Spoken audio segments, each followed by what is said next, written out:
ಈಗ ನಾವು ಅದೇ ಕ್ಷೇತ್ರದ ದಕ್ಷ ಜಿಲ್ಲಾಧಿಕಾರಿಯಾದಂತಹ ಸಿ ಸೋಮಶೇಖರ್ ಅವರ ಮನದಾಳದ ಮಾತನ್ನ ಕೇಳೋಣವಾ?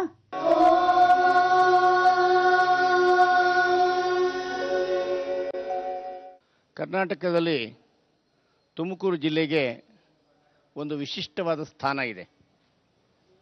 ಕಲ್ಪತರು ನಾಡು, ಕಲ್ಪವೃಕ್ಷದ ಬೀಡು ಎಂಬ ಖ್ಯಾತಿಗೆ ಪಾತ್ರವಾದಂತಹ ತುಮಕೂರು ಜಿಲ್ಲೆಗೆ ವಿಶ್ವದ ಭೂಪಟದಲ್ಲಿ ಒಂದು ವಿಶಿಷ್ಟ ಸ್ಥಾನವನ್ನು ತಂದುಕೊಟ್ಟಂತಹ ಹಿರಿಮೆ, ಗರಿಮೆ ಶ್ರೀ ಸಿದ್ಧಗಂಗಾ ಕ್ಷೇತ್ರಕ್ಕೆ ಸಲ್ಲುತ್ತದೆ. ಶ್ರೀ ಸಿದ್ಧಗಂಗಾ ಕ್ಷೇತ್ರ ಒಂದು ಪವಿತ್ರವಾದಂತಹ ಧರ್ಮಭೂಮಿ, ಕರ್ಮಭೂಮಿ, ಧರ್ಮ ಕರ್ಮಗಳ ಸಮನ್ವಯದ ಭೂಮಿ. ಈ ಶ್ರೀ ಕ್ಷೇತ್ರದ ಮಹಾನ್ ಚೇತನ, ವಿಶ್ವದ ವಿಭೂತಿ ಪುರುಷರಲ್ಲಿ ಒಬ್ಬರಾದಂತಹ ಶತಾಯುಷಿಗಳಾದ 2 ಶತಮಾನಗಳಲ್ಲೂ ಒಬ್ಬ ವಿಶ್ವ ವಿಭೂತಿ ಪುರುಷರಾಗಿ ಸಾಕಾರಗೊಂಡಿರುವಂತಹ ಮಹಾನ್ ದ್ರಷ್ಟಾರರು, ದಾರ್ಶನಿಕರು, ಪರಮಪೂಜ್ಯರು ಆದಂತಹ ಡಾಕ್ಟರ್ ಶ್ರೀ ಶ್ರೀ ಶಿವಕುಮಾರ ಮಹಾಸ್ವಾಮಿಗಳವರ ದಿವ್ಯ ನೇತೃತ್ವದಲ್ಲಿ ಇಲ್ಲಿ ದೊಡ್ಡ ಒಂದು ಅಕ್ಷರ ಕ್ರಾಂತಿ ಆಗ್ತಾ ಇದೆ. ಇಲ್ಲೊಂದು ಧಾರ್ಮಿಕ ಕ್ರಾಂತಿ ಆಗ್ತಾ ಇದೆ, ಇಲ್ಲೊಂದು ಸಾಮಾಜಿಕ ಕ್ರಾಂತಿ ಆಗ್ತಾ ಇದೆ.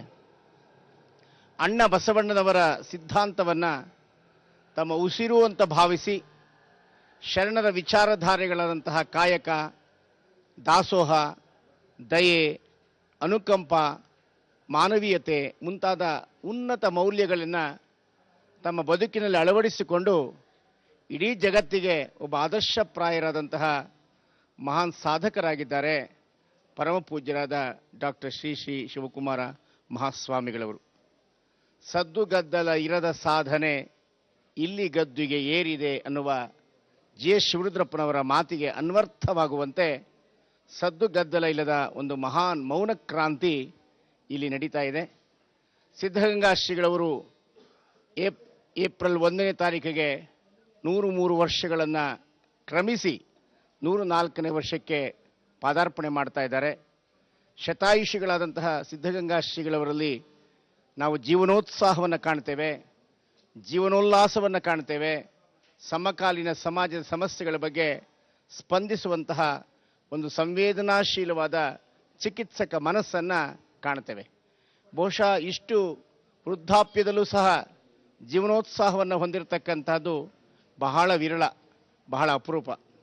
ಸುಮಾರು 10,000 ಮಕ್ಕಳ ಬದುಕಿಗೆ ಭವಿಷ್ಯವನ್ನು ರೂಪಿಸುವಂತಹ ಭಾಷ್ಯಕಾರರಾಗಿದ್ದಾರೆ ಪರಮಪೂಜ್ಯ ಶ್ರೀಗಳವರು. ಆ ಮಕ್ಕಳನ್ನು ಪ್ರೀತಿಯಿಂದ, ಅಕ್ಕರೆಯಿಂದ ನೋಡುವ ಮೂಲಕ ಅವರಲ್ಲಿ ಅಕ್ಷರ ಪ್ರೇಮವನ್ನು, ಅವರಲ್ಲಿನ ಅನ್ನದ ತೃಷಿಯನ್ನು ತೀರಿಸುವಂತಹ ಕೈಂಕರ್ಯವನ್ನು ಬಹಳ ಸಮರ್ಥವಾಗಿ ಮಾಡ್ತಾ ಇರುವಂತಹ ಸಿದ್ಧಗಂಗಾ ಶ್ರೀಗಳವರು ಅಭಿನವ ಬಸವಣ್ಣನವರು ನಡೆದಬಾಡುವ ದೇವರು. ಅಂತಹ ಮಹಾನ್ ಚೇತನದ ಆಶೀರ್ವಾದ, ಮಾರ್ಗದರ್ಶನ ಈ ಸಮಾಜಕ್ಕೆ ಸಿಗಲಿ. ಅವರ ಸಾಮಾಜಿಕ ಚಿಂತನೆಗಳು, ಧಾರ್ಮಿಕ ಚಿಂತನೆಗಳು ಮತ್ತು ಆರ್ಥಿಕವಾಗಿಯೂ ಸಹ ಚಿಂತನೆ ಮಾಡುವಂತಹ ಅವರ ಭಾವನೆಗಳು ನಮ್ಮ ಬದುಕಿಗೆ ಬೆಳಕಾಗಲಿ. ಅವರು ಇನ್ನೂ ಶತಮಾನದ ಕಾಲ ಬದುಕಲಿ ಅಂತ ಹಾರೈಸಿ ಆ ಮಹಾನ್ ಚೇತನದ ಪಾದಕಮಲಗಳಿಗೆ ನನ್ನ ಸಾಷ್ಟಾಂಗ ಪ್ರಣಾಮಗಳನ್ನು ಸಲ್ಲಿಸ್ತೇನೆ.